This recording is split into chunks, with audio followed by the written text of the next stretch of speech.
Hello there. I am really excited. And the reason why is because I started to make a game.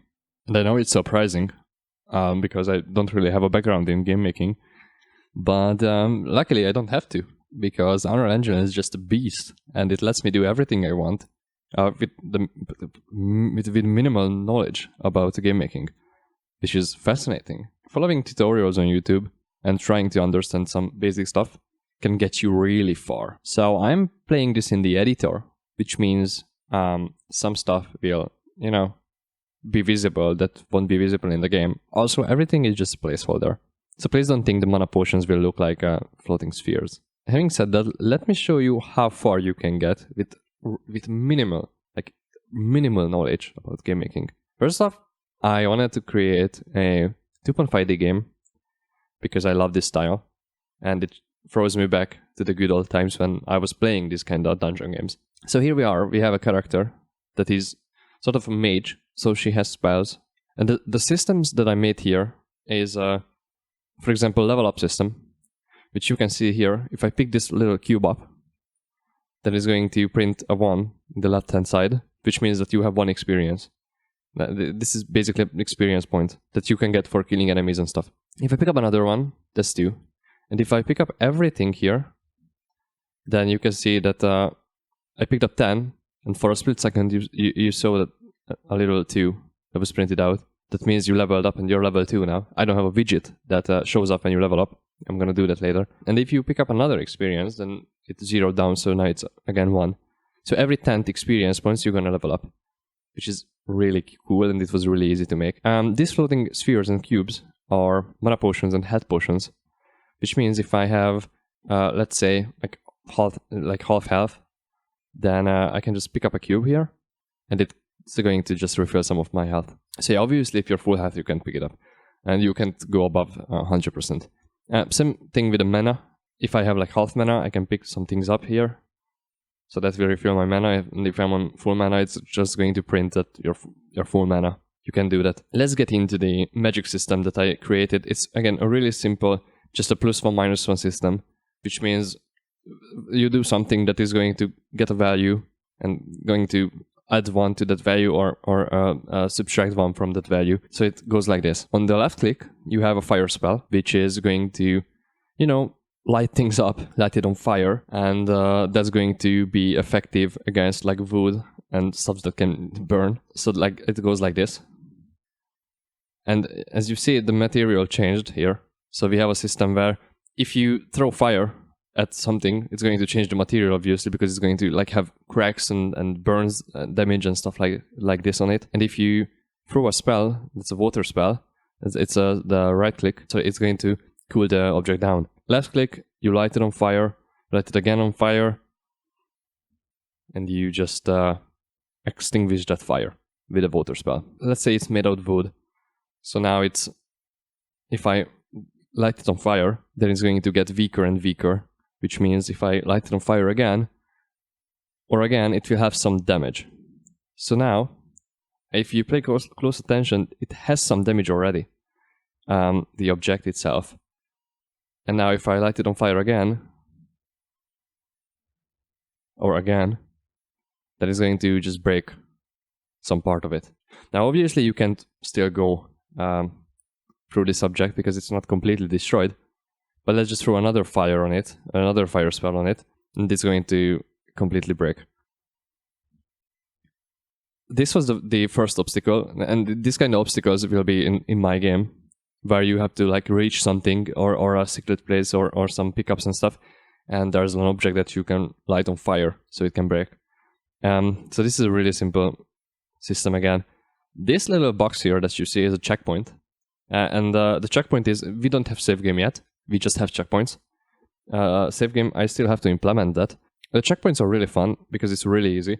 So once you collide with this volume, it's going to get your actor's transforms, the position, the rotation, everything. And it's going to remember that. You're going to store it. So now if I just come here and drop down and get myself killed, after a 2-second delay, I'm going to just respawn back. Now obviously, if you haven't reached a checkpoint before you died, you're going to restart the whole level. which is, again, a really easy system and a really fun system. So here we have some traps. The first trap is a landmine. If you jump over it, it's not going to do anything. But if you step on it, it's going to explode and take some of your health. Now, the second trap is, I call it lava, but it's like a Molotov. So let's see it in action. So if I stand in it, it's going to take some of my health. So you basically just want to avoid it. So the color coding here is whatever is purple is bad. You don't want to touch it. You don't want to do anything with it. You just want to avoid it because it's going to take some of your health. So same with this. You can jump or crouch or stuff. So it's these are pretty self-explanatory, I think. So yeah. And what if you die? If you die, you can see that the time slows down. So the dilation is 0.2, I believe. And it's going to play a death animation. Now I have 7 death animations that is going to play at random. So whenever my character dies, it's going to pick one of those 7 animations and play one of that. We are kind of reaching the last point for now, because I still have to implement combat system and AI, which I would really love to do, but I just don't know how to do that yet. So for now, I started to make puzzles. So here you can see another like cubic obstacle that you can't really pass through, which means that you, like, based on your experiences, you're gonna throw fire at it, and it's not gonna do anything. It's not gonna change the material. It's not gonna damage it whatsoever. So these kind of objects, you can't really force yourself through them with your spells. So as you can see, this is our first puzzle element here, which is really easy because you have only one pressure plate. Now I'm thinking of like getting a cube. You have to get a cube, you have to find a cube, you have to move the cube around and eventually push it on top of this pressure plate, and that's going to set off the animation that I have. But for now, I'm just going to stand on it, and it's going to fire off the animation. So if I stand on the pressure plate, it's going to have an hour effect. There's like the fire thing, like a muzzle fire thing it's going on. So imagine like there's a crystal there or some ancient magic device that you have to make it work. So when you step on the pressure plate, it's going to be activated. It's going to gather energy. If you obviously step off the pressure plate, it's going to, just destroy the effect. So now let's stay on it for long.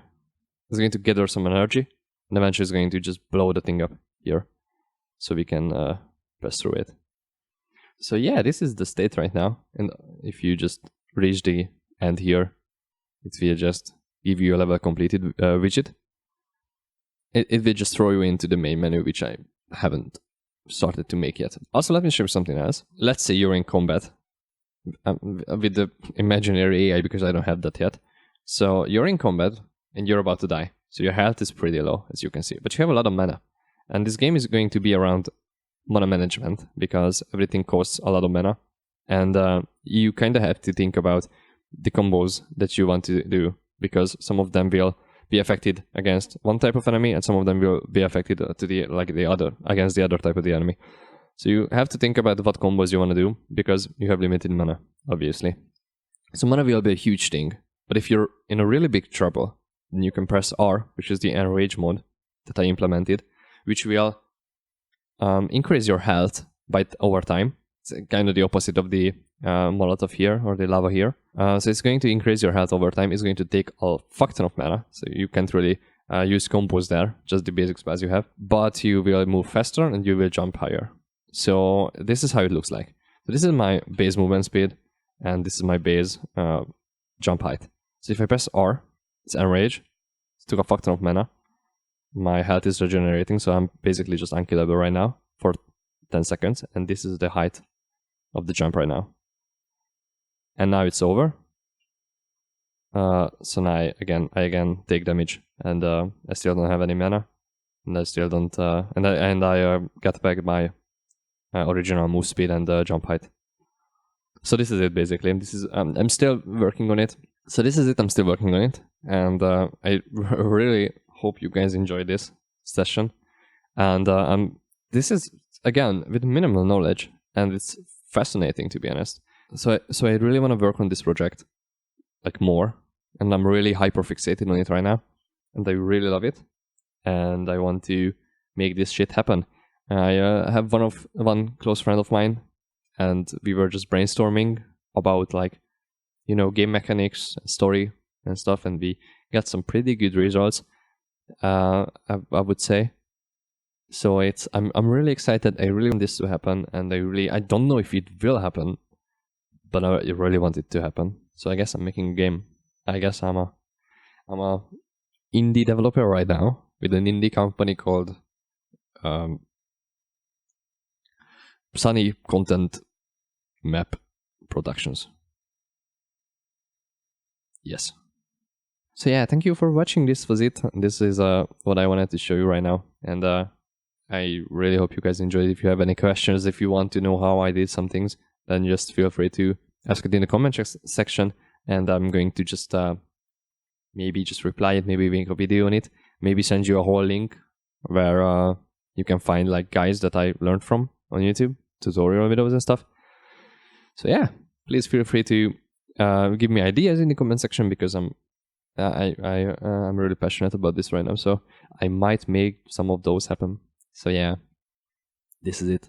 I still don't have an outro yet, so it's awkward, but I'm just going to put some videos here and there that you can, you know, click on, and you probably can't see my face because of my icon there, but yeah, bye.